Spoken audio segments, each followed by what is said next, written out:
Welcome to This Is Me Stories of Living Heart First, a listening series by ARC, a Rainbow Collective. Here we hold space for the tender, strange, and powerful ways people live creatively, love freely, and move through the world with heart first.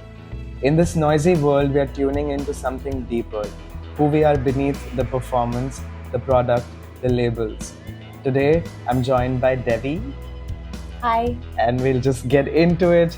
How would you like to introduce yourself without mentioning your job or your role? I am an artist, producer, and performer. But if I guess I only had to pick one word, storyteller, I suppose is a word that encapsulates all of it. Yeah. Yeah. What feels like home to you right now in your body, your life, and your art? I moved to Goa because um, at some point, nowhere else in the world fit. I had moved from the US to India like about 6.5 years back, and I tried some other parts of India, but they were also not a good fit. And in Goa, I feel like the thing that grounds me the most about being here is the nature. Mm-hmm. So I live near a river and some mangroves, and just the simple act of going down to the river and just seeing water and such a big body of water just calms me down because there's a lot of difficult things happening in the world today, especially politically and socially. And the work I do is actually in human rights and civil rights and these things. So I need a lot of grounding to do the work I do. And so, yeah, bodies of water in Goa, I feel like right now are the most grounding thing that feels like home. What's one memory or moment that shaped the way you see the world today? It's interesting. So just before the camera came on, we were talking about our childhoods and our feelings about gender. So I think that from very young, I didn't feel like a girl, and because I saw that there was only two things one could pick, I guess I mostly thought of myself as a tomboy as a kid. So I was growing up in Tennessee in the 1980s in the US. And so I was fighting with all the boys. Like, we had all these Indian friends, like Indian immigrants who were also new to the US in the 80s. So I would just play with all the boys and we would do karate and stuff. Um, so I think just from childhood, like playing with these Indian boys and doing like rough housing and wrestling and stuff, and trying to be more like fitting in with boys and always wanting to like stay away from girls. I even, like, when I was asked what's your favorite color, um, I would be like, it's black or midnight blue, because I was like, the fact that girls are supposed to like purple or pink and stuff. I was like, no, black is my favorite color if I have to pick. So I think from childhood, I remember really questioning gender roles and gender norms, and always wondering why don't I fit in, and then always also trying to be a little bit um, of a what's the word I'm looking for? Like disruptor, like always trying to be like, fine, if I have to like say something, I don't want to conform. I got to pick the thing that you least want me to be. So I feel like that's a theme. What are you learning to listen to right now? I think my body. I think I talk a little bit, maybe too much, about my current illnesses. But since COVID, I have some version of long COVID. My lung capacity, my immunity, and stuff is all compromised. And then I also right now am perimenopause because I'm in my mid to late 40s, and so I feel like finally at this point in my life, I'm listening to my body. I think before the pandemic, I had a life in New York where I was working or even briefly in Bombay, I was working 12-hour days. And then I was still doing theater outside of that. I was still dating outside of that, where a day would easily stretch to like 16, 18 hours. And that was just normal for me. Yeah. And I look back at that person only from 4 or 5 years back. And I think they were just disassociated and didn't totally know exactly who they were, because that was a disassociated version of me. And now I feel like I can actually listen to my body and be like, oh, I'm hungry, or I'm thirsty, or I need more rest, or no, actually I can't go for that really cool queer thing because actually I need to like hydrate and just take vitamins or whatever. And in some ways, my life is more boring because I'm not doing as much as I used to. But my body is thanking me every day. So yeah. Is there a sound, silence, or a song that has stayed with you lately? That's such a good question. Some of these are like hard. Sound, silence, song. You said. Why is this so hard? I think maybe because of the kind of um, rights-based work that I do, things have felt kind of bleak lately.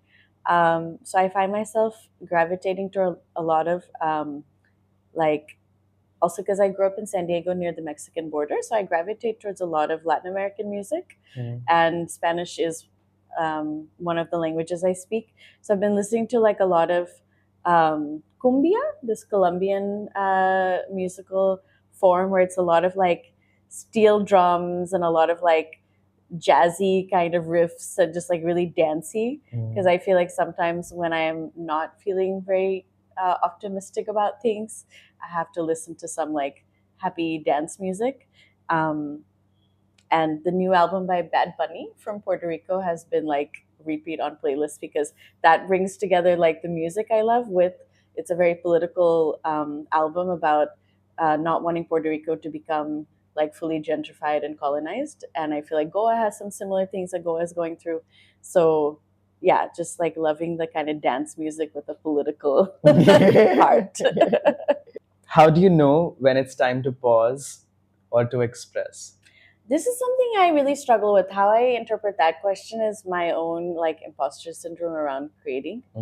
Um, Again, I go through periods where I'm able to be more productive, and that includes making more theater or doing more writing or working on plays, um, or putting out more essays, etc. But lately, I feel I've been in a more quiet space, and I'm trying to convince myself that it's okay to pause and that I don't always have to create Yeah. and express. Yeah, and I can't tell if it's like a cop out of like I'm just too afraid to like put my art out there, or if it's actually okay that I'm kind of digesting, slowly kind of moving through what I really want to say, so that when I get back into creative mode, or creating mode, because I think I'm always in creative mode, but I do want to get back into creating mode. And so I feel like I've been waiting for like that sign from the universe to be like, okay, now you have to get back on a stage, or now you have to like publish. So yeah, so I feel like I'm still figuring out that balance between the pause and the expression. What would that sign look like? I think things like this, like the fact that you messaged me, actually felt like a nice sign to be like, oh yeah, you should like express and like talk about what you're thinking about right now. Because I feel like 2025 has been a hard year, Yeah. and I haven't felt that outward, external facing push. I have been very internal this year. So I feel like now with something about it's weird that Monsoon on the one hand makes me feel more inward, and on the other hand, I feel like I want to connect more. So yeah, I feel like now I'm slowly something is shifting. I can't put a finger on it what it is, but I do feel like this conversation is part of it. How does your queerness or your way of being different show up in how you live and create?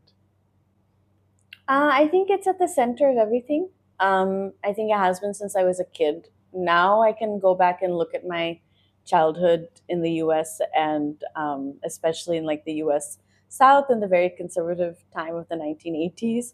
Now I can look back and say, oh, right, a lot of what was happening, the bullying, the discrimination, the like feeling left out, not really having friends, feeling isolated. Now I realize it really had a lot to do with my being queer and gender nonconforming, because I think from a young age I didn't sort of fit in. Yeah. Part of it was racial because I was in an all-white school where I was one of the very few non-white kids at school, and one of like two or three Indians where everybody knew us by name, because out of a school of like hundreds of people, there was like I still remember the other two. They were called Surya Singh and Amy Shah, because literally all these decades later, we were the only three. Wow. And so I feel like being different was always a thing. It wasn't until much later that I could put a label on, oh, I'm queer, I'm gender nonconforming. Now I use the word non-binary. And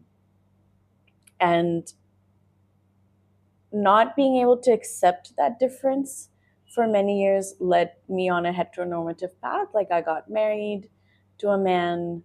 It didn't come out till my early 30s. Even now, I have a complex relationship with my family around my gender and queerness. I don't really like to talk about it with them, but everything about my life makes it obvious that I am not a hetero, like, cis feminine person. So it's hard to like hide it also. Um, and so it just impacts everything I do. And I think with my um, both my paid work and my creative work, that tends to be more like non-paid passion projects. Um, I'm always just trying to find what is the authentic truth of a community or a story that's beyond what the society wants it to be.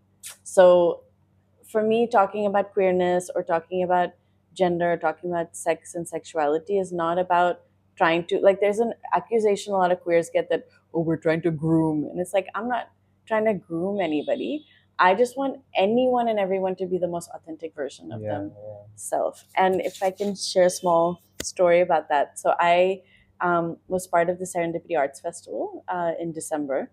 And as part of it, we did this storytelling project where we had different objects that were at a little cute market table in Panja Market. One of my objects at the table was a binder. And the binder for me represented my own, like, attempting to navigate, even at this late stage of my life in my 40s, trying to figure out my relationship to my gender and my body. And so I used it as a talking point to talk about my non-binary identity, but also in general, how a lot of people, regardless of their gender or sexuality, might have thoughts or feelings about their body that society doesn't allow them to ask. So there was this 70-year-old who I encountered through this project. 70. 70. Okay. And she picked up the binder and she was like, oh, is it a sports bra? And I said, no, it's something that actually, especially transmasculine people or non-binary people with breasts might put on to kind of flatten their breasts and sort of reduce how much the breasts take up visibly in presence, and maybe wear a bigger shirt over it or something, but just appear more masculine or less feminine or less woman, cis woman to the world. So I was trying to explain to her what is a binder. And as I was explaining my own relationship to my breast and how I have thought about having top surgery, my mother has actually had breast cancer where doctors encouraged her to have a double mastectomy. We went to her oncologists and begged them to not give her a double mastectomy. And after 2 bouts of breast cancer, my mom actually has kept her breasts and did not go through double mastectomy, even though that was very highly recommended by the doctors. So going through that process with my mom and then my own always having dysphoria with my breasts, it's a whole sort of complex set of feelings I have. So I explain all this to the 70-year-old woman who I don't know at all. We've met once only at this point. And I saw her have this aha moment of me just simply telling my story. Me just telling my story and sharing about my complex relationship with my body that doesn't feel like it's been settled. Like, I don't feel like I have a definite answer. I know there are other trans people who definitely are more certain that, like, they either have already had top surgery or planning to, they're on T, etc. So that's incredible for them. And sometimes I have envy because I feel more confused and like less certain about things, both because of socialization and also my own just personal whatever journey. But hearing this woman have this reaction to me, and then she actually cried because she said to me that she had never even thought about, like, she's 70 years old and she had never thought about her relationship to her body or her breasts in that way, and whether or not her breasts defined her gender as, like, she's like, well, I'm a woman, I've never questioned that, but I've never thought about what do my breasts or my body mean for me. Like, and she cried and we held hands, and then she told, when we were kind of debriefing the storytelling experience, she told the group that she was so grateful to meet me because she'd never met anyone who identified her as non-binary or trans before. She'd never even talked about like her relationship to her body before. And imagine being 70, and because of the deep socialization that women have to act a certain way, she'd never gotten a chance to question that there was any other option. And not that she's trans or non-binary, nothing like that. Correct. I mean, I'm Yeah. sure she's a cis woman. But the point is, we don't get to question things. And so to me, being queer is about sort of questioning, disrupting everything. What's one moment of queer joy or creative freedom that you hold close? So before I moved to India, I was living in New York, and the theater performance project I was working on was a solo play series about my sex life at that time. Because I came out when I was 32, and between like 32 and like 41, 42, I feel like is when I was really exploring my relationship to sex and sexuality. And so in this performance project, one of the most fun things I got to do was I was talking about kink and Mm. BDSM and my relationship to that community in New York. And I invited one of my queer friends on stage with me because I wanted to talk about kink as, again, I'm never trying to get anyone to see sex or sexuality how I see it or gender how I see it. It's more that I want people to be authentically like themselves. So in this scene we performed, my friend came on stage and we did a scene where I paddled them. Mhm. Okay. And the reason we did this is because we wanted to show consent. So then someone else, a different queer friend in the audience, starts engaging with our paddling scene where I'm like doming my friend or whatever. And then the other friend is asking questions.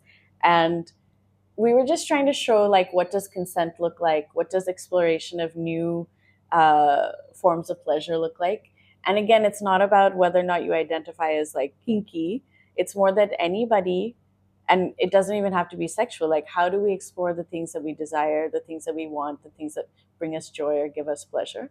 And so that was one of my most fun things I ever did, like in a queer community space and on stage getting to talk about kink, but again as a window to talking about just pleasure more generally.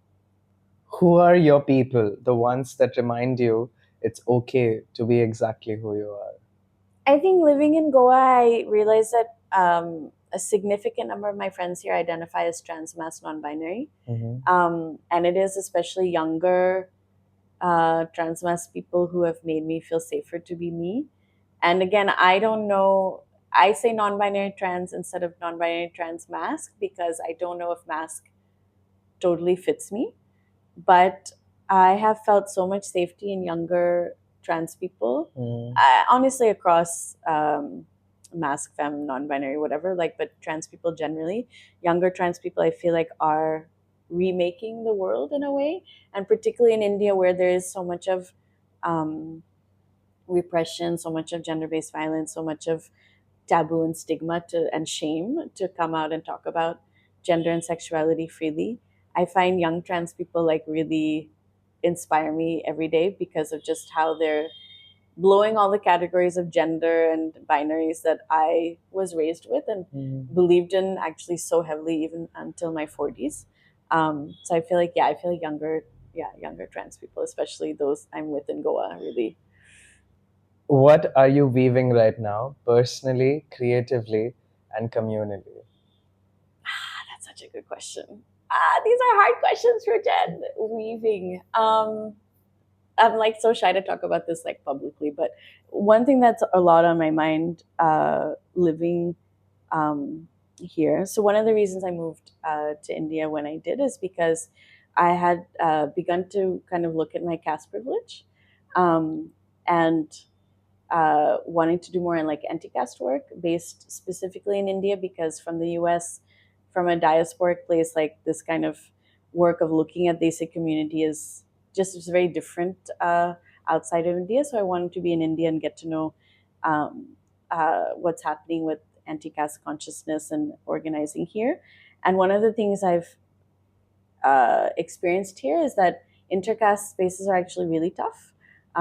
So I have been trying to like, I guess, meet more like Dalit Bahujan Adivasi Muslim activists who are working on anti-caste things. I did a anti-caste mental health practices diploma program online last year where I met a lot of really interesting people. Many of them are queer, because I have noticed this really interesting expansiveness around people who are more likely to openly talk about caste, especially young people, tend to also be queer. Like, and it's become a little more, at least somewhat more, not like completely, but a little bit more open to be openly Dalit and queer. For instance, there's a big event on led by queer Dalits that's happening in Bombay tomorrow, where they're bringing people from all over the country to talk about this intersectionality and do drag and music and folk music and stuff.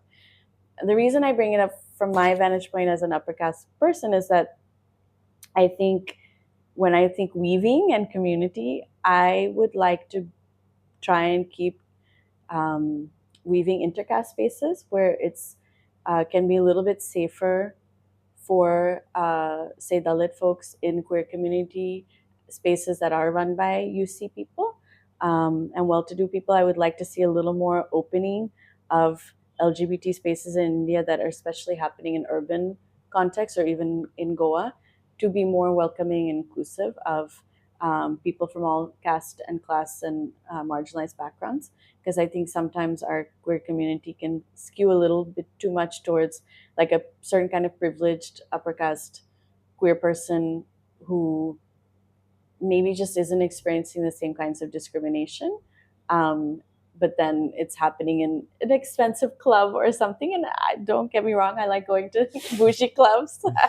But can there be like more spaces where that are intercaste and queer, where people from all kinds of queer backgrounds can mix and mingle, and can we do the work of like not just gender liberation but also like abolishing caste together, and in through community and relationship, not just traditional types of activism, but especially interpersonal relationships. Do you also want to share what you're creatively weaving? So I have been working for way too long. So we have a friend, I'm not going to name this person because he'll be mad at me if I say his name on camera. But you and I have a mutual friend who sometimes when we, get drunk at Esco or whatever, he's very cheeky and honest with me about life. And so I said something about this solo play that I've now been working on for too many months. And he's like, oh, shut it. You've been working on it for 2 years. Like, let it go. It's never going to happen. So fuck that person. I love him to death, and that's why I'm not saying his name. But I gotta prove this person wrong. If for no other reason to prove him wrong, I'm going to finish this play. And the play is it was a solo play, and now I'm thinking of it as an ensemble, like with a few cast members. And it's about gender. And I don't want to give too much away and also then hold myself too accountable to telling you the plot and then things go south. But but basically, I just want to show the not just the pain of gender and body dysphoria, but I would like to show the joy. There's somebody I follow online who just this morning wrote about this. I think I'm gonna butcher her name, Katya Yini. I don't remember how to say her last name, but she's somebody that's like makes a lot of reels on Instagram and talks about. She herself comes from a Bahujan community, if I'm not mistaken, and she talks about caste and queerness. So she was saying this morning on her Instagram that for her, transness is not like some horrible, negative, terrible thing that, oh God, I've been like so that I was like, she was really pushing back on this wrong body thing. She's like, I wasn't born in the wrong body. Actually, I love the body that I wasn't born in, and I love that I was able to, her words, I love that I was able to edit it and remake it and now be exactly who I am. Which is she's a trans woman, and that's what I want to show in this play. Is I want to show that like there's so much joy in the reshaping of our futures and not doing what's expected of us. And yeah, there's a lot of pain and there's a thread of policing throughout the script that I'm working on, because I myself have been policed both by society but by actual police also. Like I've had police come to my door in Kerala when I was living there, in Goa, even in Anjuna. harassing me and asking me weird questions about my gender and my life. But I also want to show the joy in the ways that we transcend that, and the way that just the nature of being queer and trans is transcending expectations and, again, disrupting like what's expected of us. And I think that's a beautiful thing. So that's so now that I've said it on camera, it really has to happen. What's something you've unlearned that's helped you live more freely? I think it is that log kya kahenge, like what will people think mentality, because I held it for a long time. I think mostly for much of my life, it was what will my mom think. It wasn't like random people in the world. It was really just what will my mom think. And I think she won't like to hear this, but she also won't be surprised. But I think once I let a version of that go, is when I was finally able to start living my life. And one of the things, I talked to a cousin recently whose kid is exploring their queerness and their non-binariness. They're like, the kid is maybe, I don't know, 17 or 18 years old. They've just started first year in college. And my cousin and I were talking about how long it took me to come out as queer, how long it took me to change my gender presentation to fit more how I feel inside. And that I was well into my 40s by the time I really fully became more me visibly in public. And she was saying that I hope that it doesn't take as long for my kid. Like, I don't want my child to suffer and go through steps and pathways that actually don't serve them. Like, I hope they are able, I hope I can support my kid to figure these things out sooner, so that they can access joy and like acceptance sooner. Finish this sentence. This is me and I ... This is me, and I hope for everyone, regardless of gender, sexuality, or any other social identity or personal identity, I hope for everyone to wake up in the morning and get to be exactly who they are, without compromise and without apology. Thank you. Thank you, Devi, for letting us into your world, your heart, and your creative rhythm. Before we end, do you want to just tell like what you actually do? You know, paid work shouldn't define us in its entirety, but I am proud of the civil rights and human rights work that I've been doing for a long time. And in recent years, I've done my best to combine that kind of human rights work with storytelling. So working with immigrant communities or working with queer communities. Most thing that's coming up very soon in September is I'm working with a group of folks in Southeast Asia who are struggling with getting money for their human rights work. And so working with them to use storytelling as a means to fundraise for human rights-based NGOs. And so, yeah, that's a little bit about the kind of work that I do. To everyone tuning in, thank you for listening, feeling, and being here. Keep creating, keep becoming, and always live heart first. See you next time on #ThisIsMe. Thank you, Rujan. Thank you, Debbie. Thank you, Rainbow Collective.